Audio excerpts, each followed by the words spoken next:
sizlardek mard va tashabbuskor tadbirkorlarimiz bor ekan, biz albatta ko'zlangan buyuk marralarga erishamiz va men bu yo'lda sizlarga ishonaman.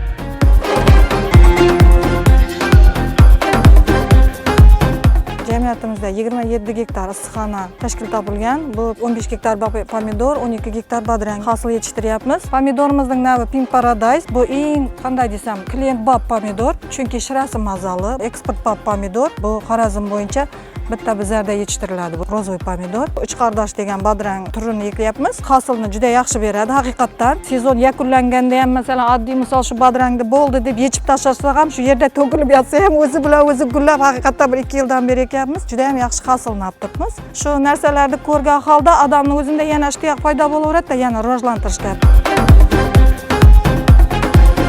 Mana shu tadbirkorlarga tadbirkorlikni rivojlantirish kompaniyasi tomonidan ham juda ko'p imkoniyatlar yaratib beryapti. Chunki mana bizlar hozir kreditimizni ham 8% dan ajratilgan bo'lsa, bu 4% ni shu tadbirkorlikni rivojlantirish kompaniyasi qoplab beradi. Mana shu narsalarni ko'rgan holatda odamning qandaydir yana tadbirkorlikni rivojlantirish hissiyoti paydo bo'ladi haqiqatdan.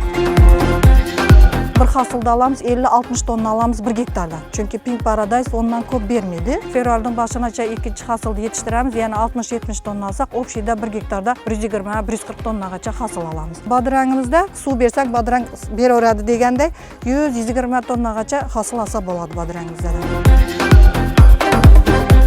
Kelajakda tadbirkorda qanday bir ishni boshladingizmi, o'zi orqaga qaytish yo'q, to'xtash yo'q. Pomidorni qoqiga qizig'ib turibmiz. Xudo xolasa endi yilga shu narsani yo'lga qo'yish niyatidamiz.